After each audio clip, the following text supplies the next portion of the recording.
Good afternoon, and for those who are joining us online, it may be good morning or good evening. But very welcome to this session where we will dive into some of the details of dealing with the business sector and also particularly a very important part in the Asia and the Pacific, small and medium-sized or even micro businesses. I'm Hans Gutmann. I am the Executive Director for Asian Disaster Preparedness Center, an agency dedicated to safer community and sustainable development through disaster risk reduction. And before I start, I'd like to acknowledge the traditional owners on the land which we meet, the Turrbal, Jagera, Yugara peoples, and pay our respects to their elders, past, present, and emerging. I think it is important that we have a couple of housekeeping rules or ability for engaging in this meeting, since we have you present here and people online. And it comes particularly to two elements. One is submitting the questions, which you may do online, or we can have some engagement and opportunity for you here in the audience to speak as well. The other one is we're going to have a poll, and I will describe the details of that just before we're taking the poll. But it does involve the application for Asia-Pacific Ministerial Conference on Disaster Risk Reduction. Also, please, when we're coming to the issue of questions, for those of you who may have a question in person here, please identify yourself and your affiliation.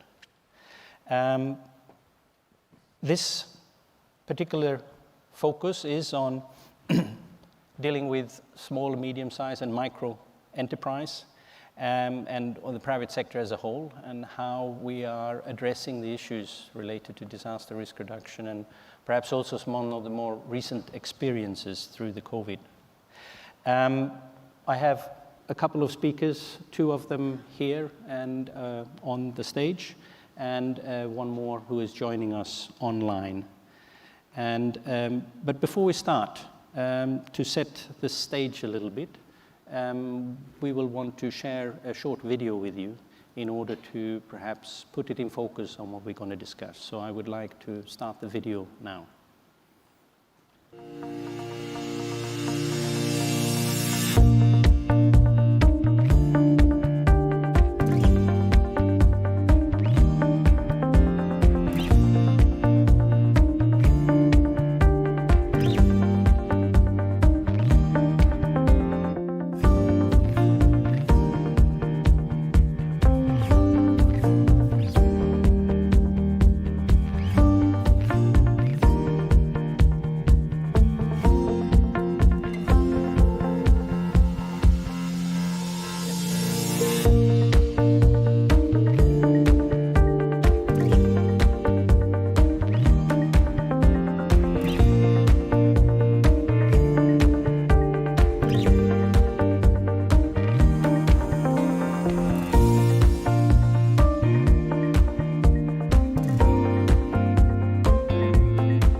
So, I hope this put forward a couple of pointers to where we can be looking at the importance and how these disasters and other things are affecting our very important small businesses. I also think it's important to mention that close to 90% of businesses in Asia and the Pacific are not the big businesses, but small businesses.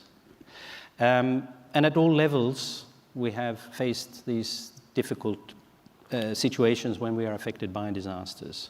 And how do people cope? How do, not just with the business, which may have limited resources sometimes, but also being able to continue to support their livelihoods and rebuild what has perhaps been affected very badly. And I think this is something that happened very acutely in many countries across the world, and we will like to hear from one experience in Papua New Guinea. And over the course of the pandemic, Ms. Yvonne Kennedy, the Executive Director of the PNG Business Coalition for Women, has some experience to share with us. So please, the floor is yours. Thank you, Hans.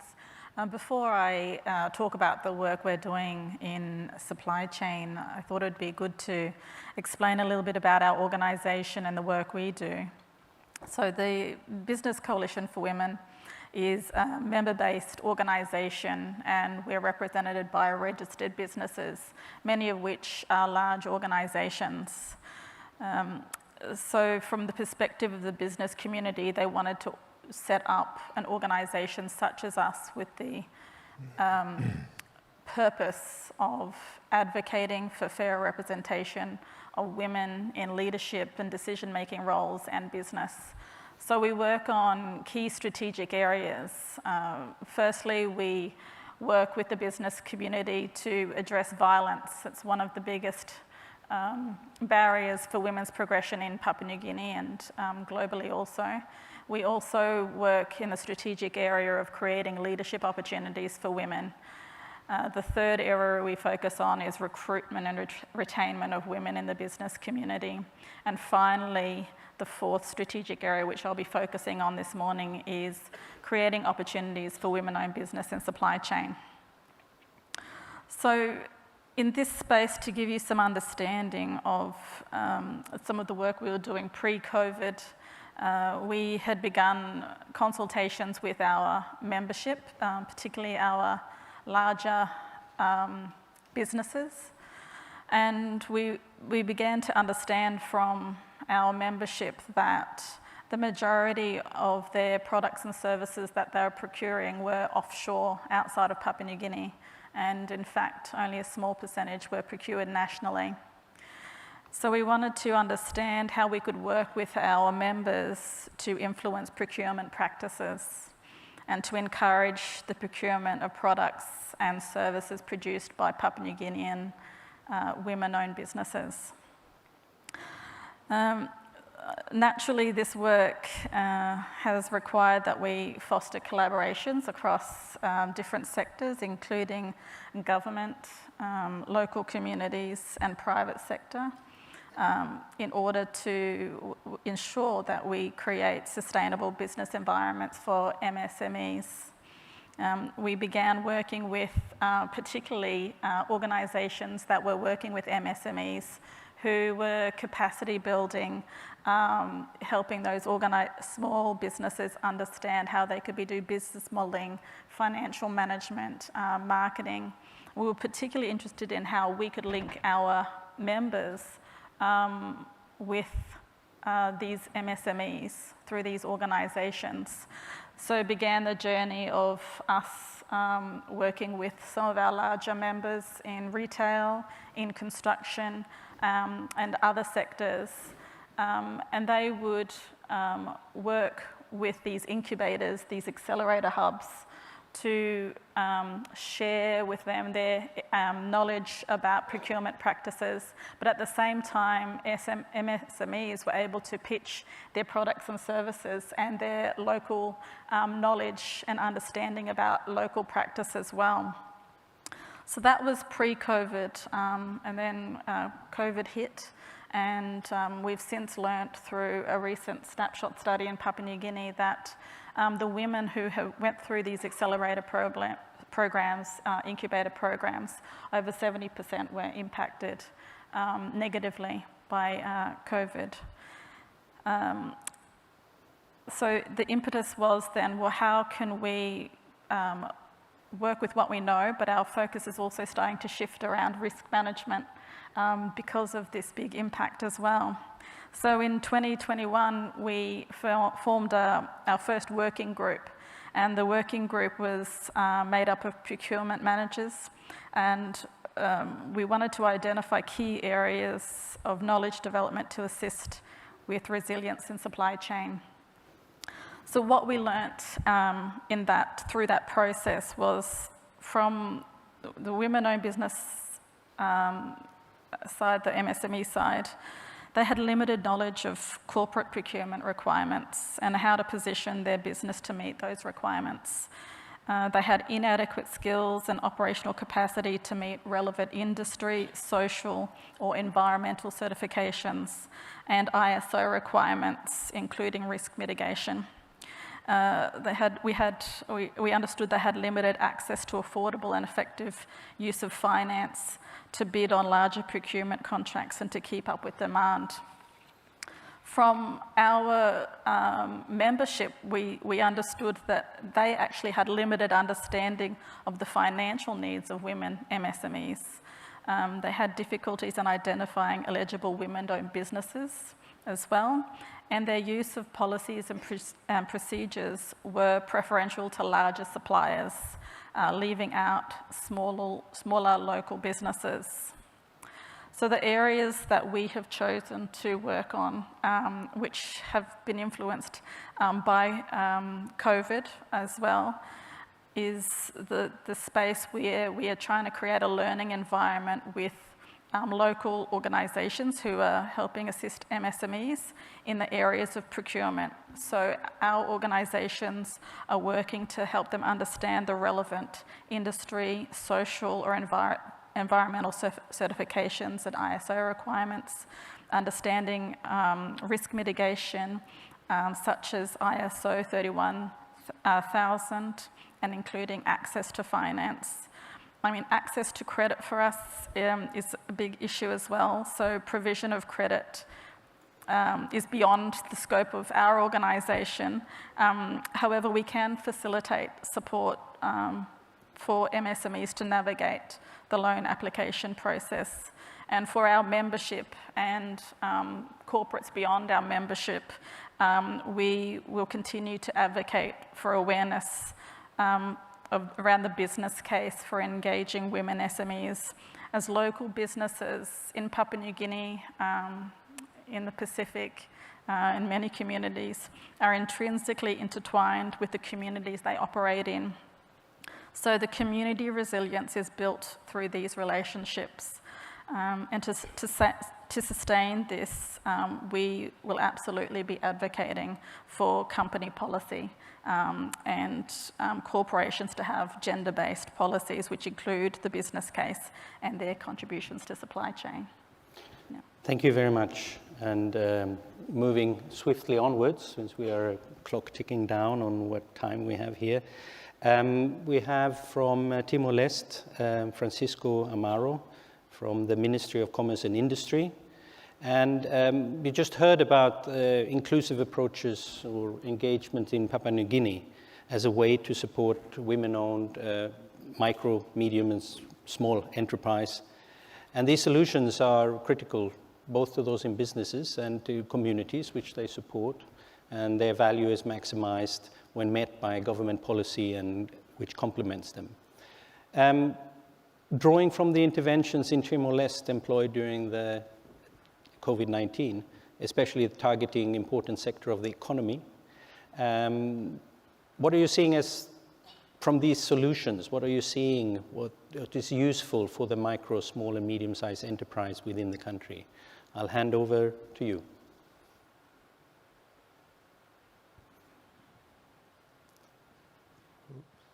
Thank you, Han, for the opportunity. It's really an honor to be part of this Asia-Pacific Ministerial Conference on disaster risk reductions. And on behalf of His Excellency Vice Minister, I would like to express once again thank you for the hosts for organizing and facilitating this very important conference, not just to discuss MSME's critical role in supporting socio-economic cohesion in the region, but also an opportunity for each one of us to reflect on what are the gaps needed to fill up due to the COVID-19 impact.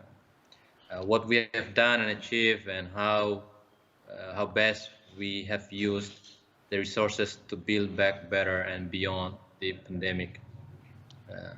Before jumping into the government interventions on this one, I'd like to give a perspective of how the COVID-19 impact Timor-Leste. In 2020, the Asia Foundations of Timor-Leste conducted an economic impact assessments on MSMEs and Timor-Leste tourism sector that was conducted from May to August 2020. And they interviewed around 342 something MSMEs, and out of which 59% were in the tourism sectors. The assessments indicated that due to the COVID-19, most MSME had to temporarily close their businesses due to significant loss of income. As highlighted from the study conducted by Asia Foundations, tourism is the hard-hit sector by COVID-19, as the government imposed travel restrictions and that disrupted the entire tourism value chain. According to Timor-Leste Hotel Association, the income in the tourism sector fell by 95%. And the changes in supply and demand have made it difficult for tourism and tourism-related companies to retain staff and pay operating costs. So looking at this, the government came up with some interventions, general interventions. So to mitigate the COVID-19 impact on the Timor-Leste economy, the government sort of developed a systematic economic recovery plan on August 2020, which we call Timor-Leste Economic Recovery Plan, or ERP. Within the plan, there are several supportive measures for MSME to facilitate and expedite the economic recovery. This economic recovery plan foresee two different stages. Moreover, the government of Timor-Leste also created a special fund for COVID-19 and also to implement the ERP, or Economic Recovery Plan. As I mentioned earlier, within the plan, it foresees two stages, which is actually short-term measure and mid-term measure. In the short term, the responses of ERP aims to mitigate the impact of the crisis caused by COVID-19. The measure includes distribution of food baskets to the entire population of Timor-Leste, sea freight subsidy to intra-island and the enclave of Wekusi, one of the region in Timor-Leste, and the credit moratorium, universal $200 cash distributions to households with income less than $500 US, and special allowance to employees, exemption for paying Social Security contributions, and also a special allowance to employees in case of loss of income, electricity subsidies, rent exemptions on state properties, and special support for informal workers. So the food basket programs actually aims to support the local farmers, producers, and traders. The recovery subsidies and contributory exemptions aim to support employers and individual entrepreneurs to resume the economic activity, specifically to support the tourism sector, which severely affected by the crisis, and thus may increase the immediate liquidity of the beneficiary entities. So the special support for informal workers actually aim also to not just to support the workers who lost social protection, but also to encourage the formalization of the sector. For the medium-term responses. Sorry for intruding, but if you could wrap up, because otherwise we will not have time for questions, etc. Thank you. All right, yeah.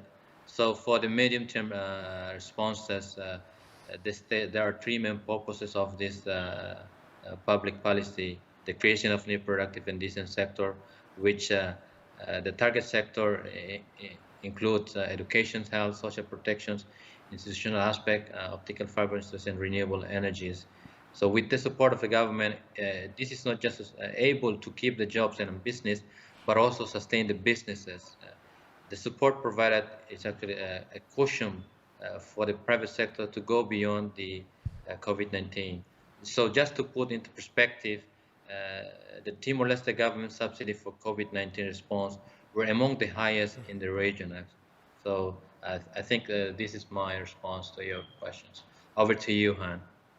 Well, thank you very much, and painting a very clear picture of the actions in Timor-Leste. Now, we will turn to Graham Clark, CEO of Asia Infinity, and it's clear that the need for policy and implementation has been exemplified in these examples from Timor-Leste and Papua New Guinea.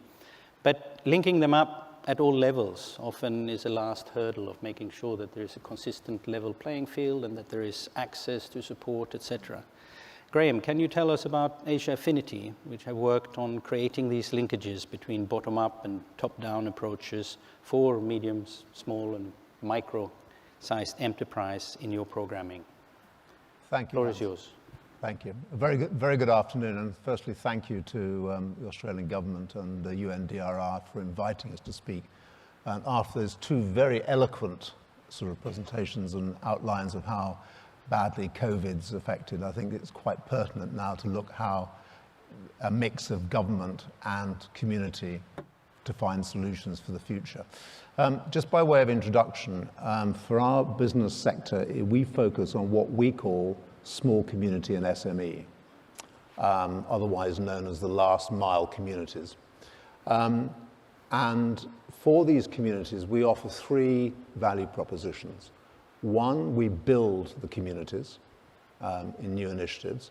Secondly, we empower them. We empower them with technology, whether this is with online education, financial literacy applications, whether it's with blockchain, with a whole range of things that we look to engage to give them access to information, technology, and finance, which they wouldn't otherwise have. And lastly, we protect. So within that, we weave the traditional elements of protection for DRR and the other elements. So that's kind of the model and the area we work in.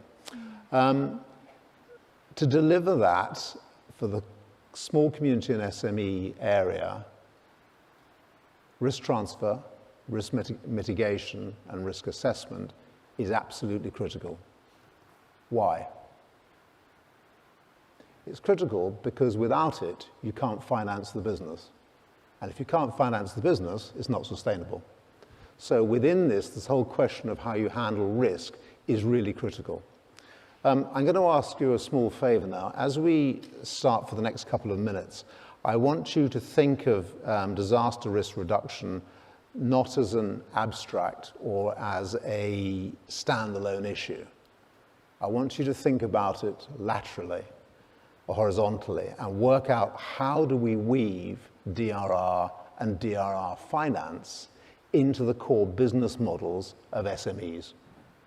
This way we have a chance to make it sustainable and potentially to raise cash for it as well. In introducing any form of community change, it is critical that you take a holistic approach. Meaning you engage and understand the needs of all stakeholders, every actor in that value chain, whatever it may be. Because unless you do that, you have very little chance of creating a successful solution. And by the engagement, I mean not just understanding what each actor's issues are, what their problems are, but also what kind of metrics you apply to the solutions. And even if we're talking about government here, within that whole value chain, everyone has a metric attached to what they're doing. These metrics today are really, really critical. Not just when you start a scheme to say, are we achieving the impact that we desire, but actually so that you can use the data. Since COVID, over the last 2 to 3 years, corporate ESG is a massive issue. This creates for micro communities a huge opportunity because they can begin to leverage the pressure that the corporates are under to build engagement directly between the corporates and the micro communities. This has huge potential. So in all of this ESG piece is really critical to remember. So for corporate leverage and consumer protection, these go hand in our model. In yesterday's session, we heard about the challenges of building last mile distribution, last mile engagement. It is without doubt the most difficult element to do, and yet it's the most needed, because the communities you're dealing with are those most affected by risk, catastrophic loss particularly. And in the area where we're working, primarily in Southeast Asia, where you've got both wind and particularly earthquake and flood, these are massive, massive issues. The holistic approach, or what we call a whole of society approach, is appropriate whether you're talking about individual value chain, agricultural value chain, or at something very much bigger at a national level. Either way, you need to identify what is the issue of each actor. We've given an example of this, and I want to move now on to the heavy disaster, what I call the heavy disaster end of the equation, earthquake or typhoon or wind or flood. If you are to look at a national solution, let's say we are looking for earthquake schemes in Timor-Leste or Papua New Guinea or wherever it may be, this is a national level issue. And so you need engagement at a national level, every actor that's involved. So that may be peer-to-peer lending programs, it could be cooperatives, it could be insurance companies, it could be the regulator, national reinsurance companies, the central bank. All of them have a role to play in that decision-making process. Not just for engagement, but so you can judge the capacity that's available to potentially structure a solution. For certain risks and certain areas, like earthquake, they may be too much for the community. And so the government has to step in. Now, in that, I don't mean the government just becomes the insurer of last resort, but the government structures the solution. So within that, and within the Asia-Pacific area, there are some tremendous examples of models, particularly in countries like Japan, where the government, where the commercial protection industry has said no, and the government has then stepped in and said, okay, how do we handle the risk? And creating national schemes where they then say to the fishing community, for instance, you insure your own. We'll provide the liquidity, we'll provide the balance sheet to start you off, and the balance sheet protection as last resort, but you solve your own problem. And that then grows the federated model for a cooperative very, very effectively. These models are duplicable elsewhere in Asia Pacific or indeed globally. But unless you've done that initial capacity evaluation, looking at all the actors, it's very, very difficult to make it sustainable. So that is at a national level. Graham, I would need you to wrap 1 minute, I'll be with there. I think the last reason why this is so important at a national level is for any kind of protection, you need stability. The traditional insurance community is fickle. They also know climates are increasing risk, so the pricing is volatile. So being able to assess the national capacity gives you stability in the long term. Thank you. Thank you very much. And I think we've had some very concrete examples and a set of examples on how to try to tie together. Obviously, as I think you emphasized, Graham, it's not easy. It is complex. It's tough. And, but it's still necessary. Let's move into the next part of our program. I will not try to summarize this rich discussion, but rather move forward so we have some opportunity for engagement. I would like you to turn to the conference application, the one for the Asia-Pacific Ministerial Conference on Disaster Risk Reduction under Working Session 3. And there should have appeared in your app a poll. And I would like to take just a minute and a half, perhaps, first a minute for you to find it, and perhaps another minute to contribute to this poll, and which basically are asking you what is the main contribution to business community that can make building resilient societies.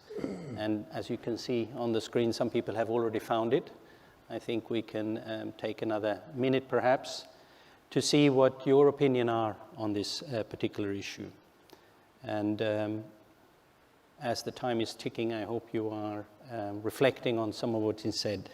and are also preparing for some questions, because after this we will move into a question and answer session.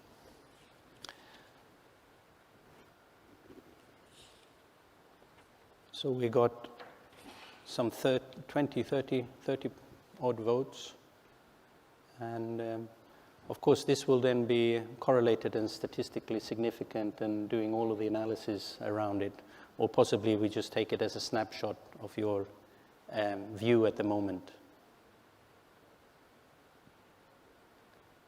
I will let it go for another 20 seconds and then we'll take stock there. Always changing.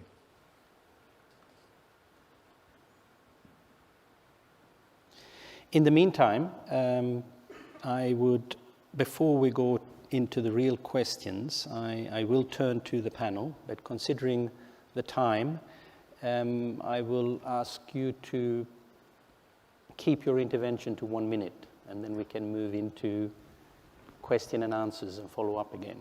So I will, just a very simple example, I will stop here soon.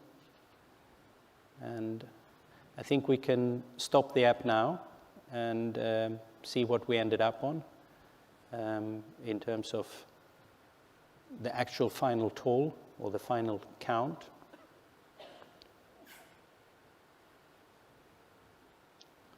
I can only see the questions, which maybe... It's the last, I think it's almost tied.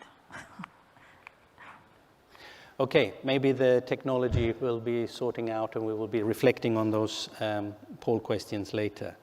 But I turn to the panel, and I turn to you first, Yvonne.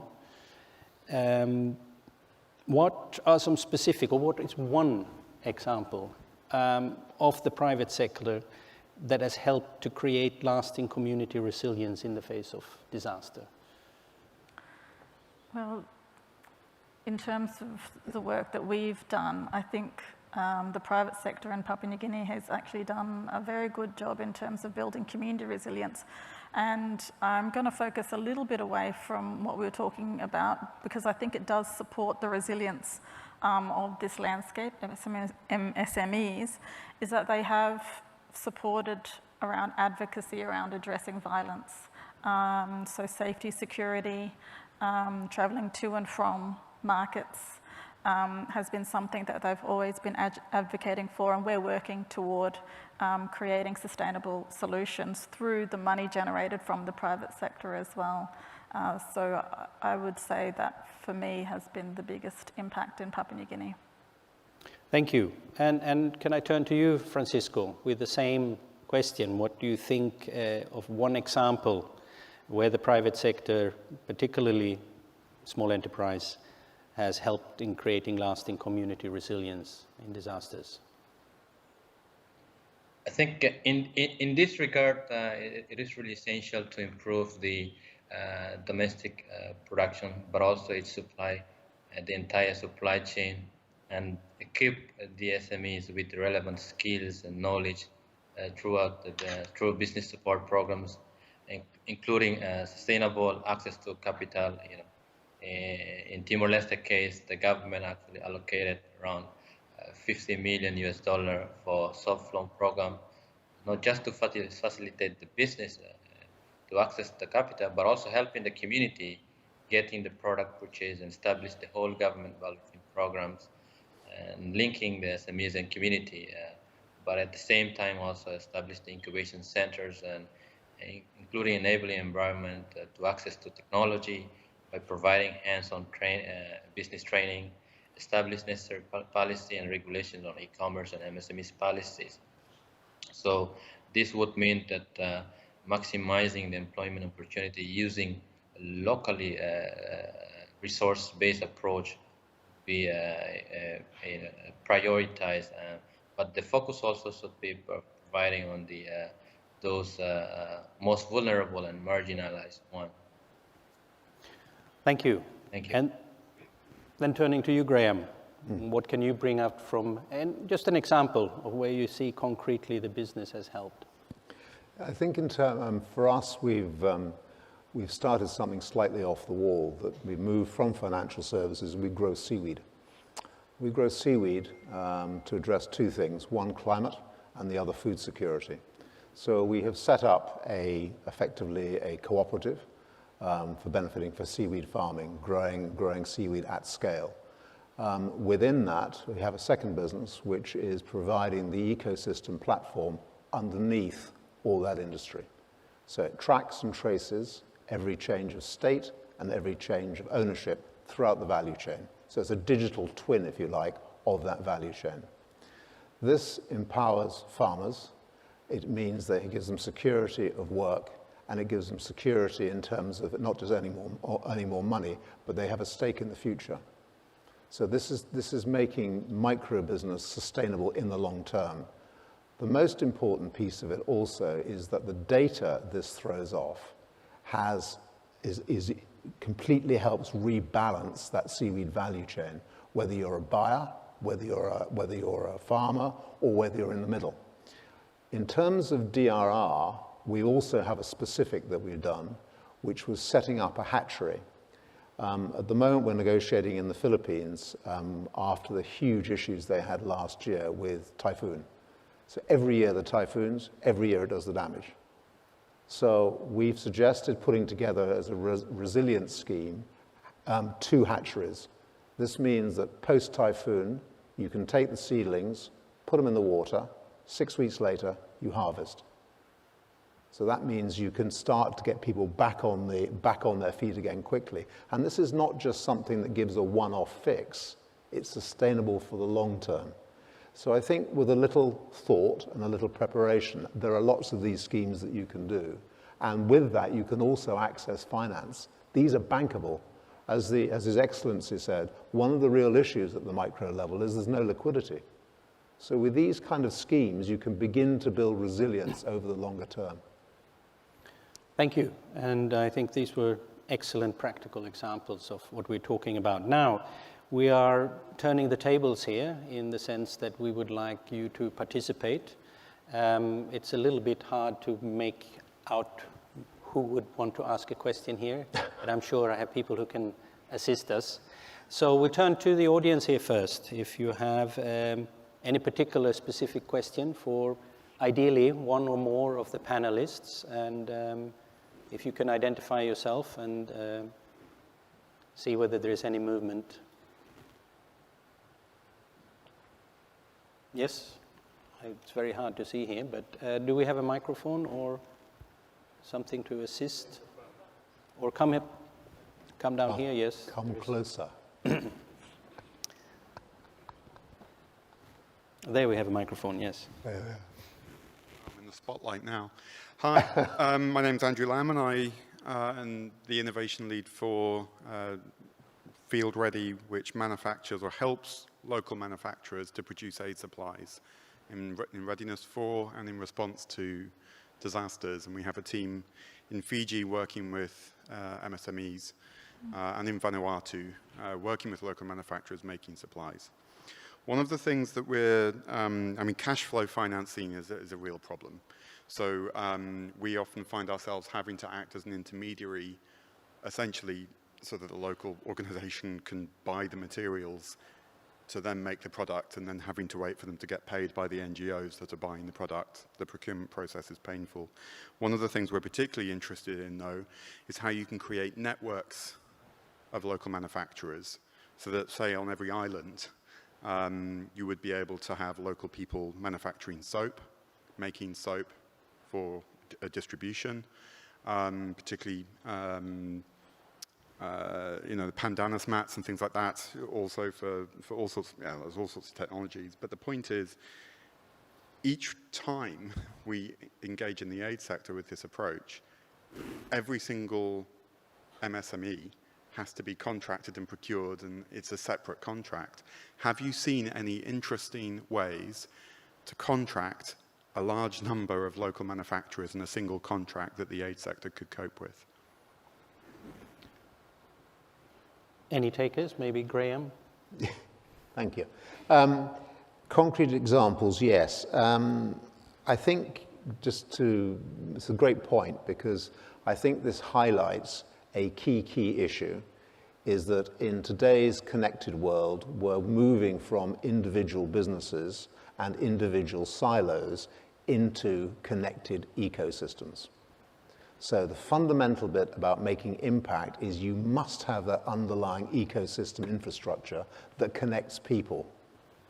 So what the gentleman here just articulated is just one side of it.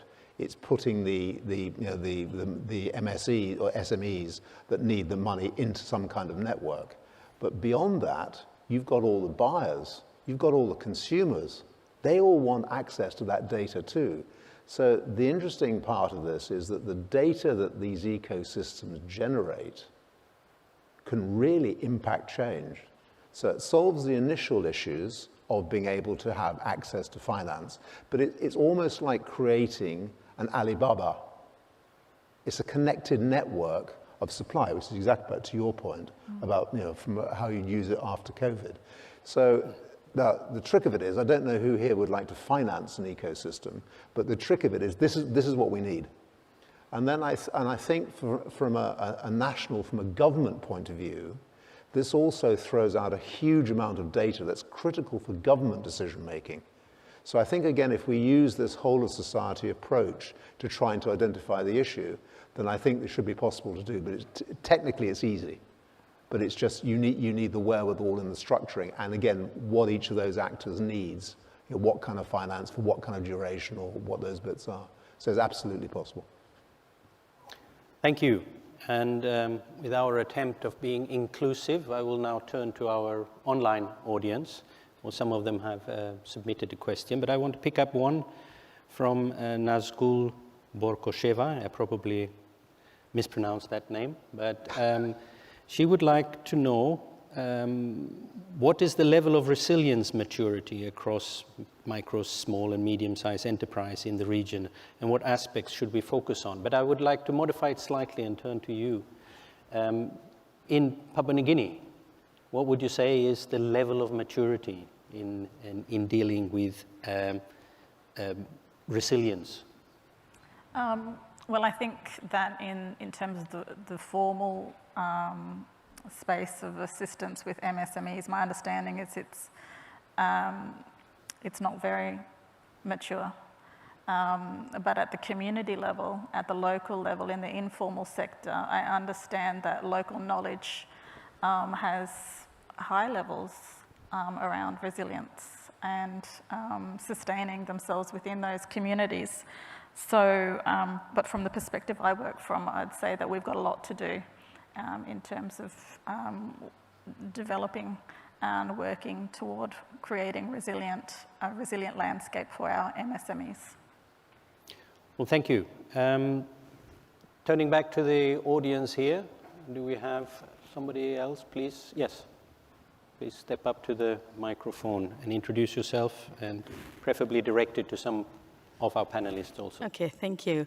I'm Ama from Indonesia, from Muhammadiyah organization. It's a faith-based organization, and actually my organization been working the more than 2,000 micro enterprises after the earthquake and tsunami in central Sulawesi. They have to bounce back from the earthquake and hit by pandemic, so it's really hard for them. What I would like to get the response is how actually the private sector helped to bounce back, to make it more resilient, because in many time, what our experience, like working with the private is not easy. How to collect, for example, the very small scale enterprises like the crude oil from the copra, and then also nutmeg things, small things, and we have to link it with the big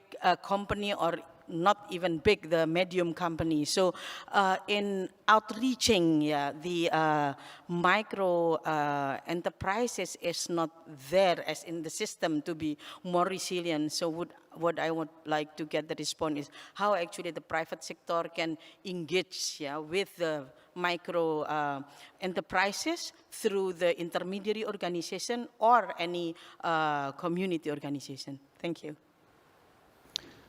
Thank you very much. I suppose we have you as a first taker, and Yeah. maybe Graham can add to that later. So, I mean, that's definitely the work that we are looking at, because we do see ourselves as an intermediary between these large corporations, which are our members, and MSMEs, who we see as crucial to supporting both the informal sector and formal sector. So I'm not sure what type of maybe organizations or bodies you have in Indonesia. Was it Indonesia? But one thing we do understand is that we can't work in silos. We absolutely need to have a government framework that helps us understand how we are all pulling together our resources and understanding the landscape of, you know, civil society, the private sector players as well, and how we can be moving our knowledge base and sharing that with MSMEs so they can also take part in the procurement supply chain landscape. So it's not easy, and I'm not sure what the landscape is like in Indonesia, but we're certainly traversing that, and we're trying to make it an easier playing field for MSMEs and PNG. Graham, would you like to add? Yeah, I'd love to chip in. I'm very glad you asked the question. We were in Palu 2 months after the quake, looking at what we could do from a community point of view in terms of support. And for me, the heart-stopping moment this morning was when the municipal councillor for Palu stood and you saw the floating mosque behind him. That was 2018 that loss happened, right? So I think again, the solution has to be holistic. It has to involve both government and community. But for our sort of the strategy we've tried to do is to work with grassroots cooperatives and the microfinance sector. This is the access to the last mile. And those communities are the ones that are most affected, but also they're the most resilient. And for me, Palu created also a great opportunity, because when the quake came and the dams burst and there was no water for the paddy, all the farmers and the food supply went. And yet there was the innovation there that they came up with. They bought individual pumps, or the cooperatives lent money for pumps, that people then started growing tomatoes, salaries, cash crops, anything to produce income. So I think that at the end of the day, when the aid agencies have gone, when the government has the next disaster to look after, the only continuity you've got is the community organization. So what we need to do is find a way to strengthen that. I think an aspect of this is there's plenty of financial support out there if we can articulate it properly, what the journey is. So I think it's possible to finance this as well, but we need to have a completely different way of looking at continuity and building resilience. But thank you for the question. And thank you. Hans? Certainly. Can I jump in? Hans, yes, perhaps before you do, we want to have one intervention from Francisco. Hi, Hans. I'd like to jump in, if you may, Sure. in this regard, because we have in Timor-Leste, we have a similar experience last year where we were hit by COVID-19, but at the same time, there was also flood in April where it distracted almost majority of the Timor-Leste infrastructure. So what happened is that the government actually created a special fund for COVID, but also necessary measure to support the private sector, not just during the disaster happened, but also beyond, which is actually very important. So that's on the government side. But we learned that the support that the government provided is not everyone were able to access. So providing the information and disseminating the support that the government has and communicating this one to the grassroots level is very important. But at the same time, what we saw from the experience that even within the communities, when disaster happen, they themselves sometimes take the initiative and support each others and helping those who are really in need. So at the community level, that's working together and supporting each other is very one of the important lessons that we learn. But from the government side, providing the accessible information to the support that the government has is really essential. But not just on the during disaster happen, but also how we provide measure and support and programs beyond the disasters. So I think this is crucial. Thank you. We have 2 more questions, I understand, and after that we will have to start to wrap up. And I ask you to be very concise as we are running out of time here. Please. A very good afternoon to everybody. I'm Dr. Neena Khanna. I'm from India, New Delhi. I have a company called B&K Crisis and Disaster Management. And here I'd like to mention out that we faced a very tough situation during the pandemic, and that was for construction. Most of the laborers, they went off to the villages, and that's why the cities really suffered. Well, it was a pondering question which couldn't be answered for 2 long years, because still it prevails that this might come back. That is the fear. And though people have returned in some consequences, but still people are not very sure. Does anybody have a solution for this? Will people really return back from their villages? Is one thing that I would like to ask at the global entrance. Any takers for this question? I mean, I think it's in different really industries. The tourism industry is another one where a lot of people left and are not necessarily back. I think the really interesting point, I'm just sort of thinking off the top of my head at the moment, but if we look at the session this morning when Mr. Kishore and Mami-san were talking about the need to keep updating or upgrading infrastructure, rural infrastructure, they missed an opportunity. So if the construction workers can't get the day-to-day work in the cities and go home, there's a need to maintain rural infrastructure as well. And there you've got the resource base to do it. I mean, it's too late now because obviously it's happened, but I think it's an important point in this because the initial reaction from government is how do we support, particularly for daily workers. So if the construction industry is off laying, then those workers can be redeployed somewhere else. That would be a huge opportunity for it. But again, it takes coordination. So maybe not an answer, but looking into another opportunity. Can we have the last question? Thank you. Thank you. My name is Solomon Kanta. I'm working for the International Organization for Migration based in Fiji. During the height of COVID-19, I had some discussions with some of the communities in Nadi, in Fiji. And what I discovered was that there was a huge number of people that were impacted, especially in the tourism sector, due to COVID-19. And what they did as a form of resilience was that they learned new skills that they weren't aware of in the past. So they started engaging in businesses that deals with arts and craft, started doing gardening, and as a form of resilience. And I'm wondering, in terms of the experiences for Timor-Leste and PNG, what did the MSMEs engage in? Did they look at other forms of business as a means of resilience and adapting to the challenges of COVID-19? How did they use technology and so forth to help them? Over. Thank you. Any takers on this particular?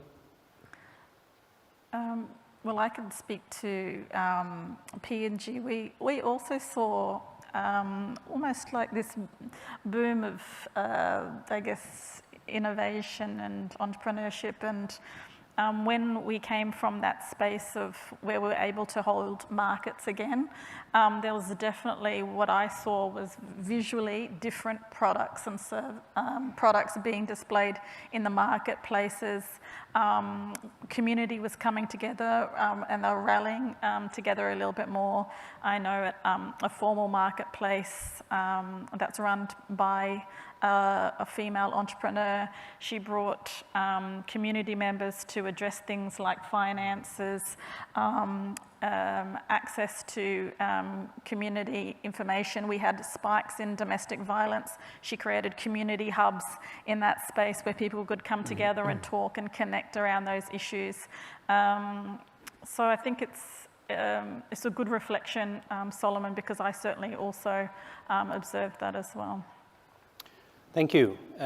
We have a doomsday clock ticking down with a couple of minutes left, but we have 2 elements left, and thank you very much for your intervention. It would have been good to be able to continue, and I encourage you to contact the panelists or others and continue the dialogue as far as practicable beyond this session. But as we're wrapping up, again, I will have to be short and concise. I would like to just have a 1-minute closing remark from each of you before I will close this session. So again, starting with you, Yvonne, 1 minute, what would you wrap up as the takeaway from this discussion, or your own thoughts on it?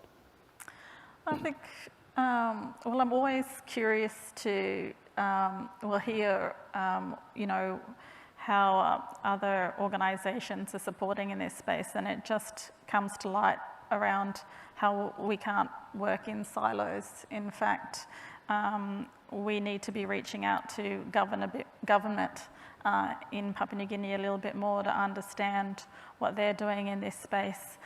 We certainly want to understand what local communities are doing, and I think that's last comment that Solomon mentioned as well, just understanding, well, what is actually happening in the local communities and their innovations, and from our perspective, from the business community, how can we support that? Because I think national content and developing national content is the future of Papua New Guinea. Thank you. And over to you, Francisco, in 1 minute to try to wrap up some thoughts from your side.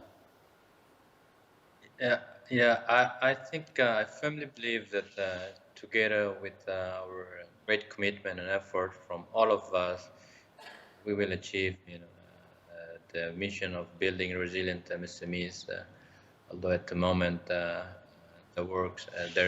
is much work needs to be done. But to conclude, I would like to encourage all of us to continue to invest our energy, time, knowledge, and commitment to support MSMEs in general and community as a whole in each of our respective roles, to build not just for our specific area, but also for these regions. I look forward to working closely with you on good outcome for this conference and beyond. Thank you. Thank you very much. And then turning to you, Kenneth. Oh, sorry, Graham. I'm confusing our... Call me anything you like. I'm quite... Graham. Yes, if you leave me at least 40 seconds at the end. 40 seconds, gosh. Grateful. Okay, I'll leave you 40 seconds, that's fine. I think great point from Yvonne. This silo attitude is what we need to change, not just at the community level, but across society. One of the great things that came out of Glasgow last year with COP26 was Mark Carney on the GFANs to say that financial services business no longer think vertically, they think horizontally. This makes impact, this makes change. So if we can change that silo mentality and think maybe beyond your own skill sets, who do I partner with to make change, then we can have impact. And then I think the last point really was don't ignore the data sets that are coming out of your work. Because as we create ecosystems, this is powerful information. Governments need it. As we start looking at these creative schemes at a community level, the government also needs to know what's happening on the ground. Sorry, it's 34 seconds, but... So with that, I think we've had the fortune now we heard about the community response, and the government engagement during this, and also finally from Graham, the support to SMEs and some practical examples. I think as we finish, I would like to suggest we give an applause to our panelists.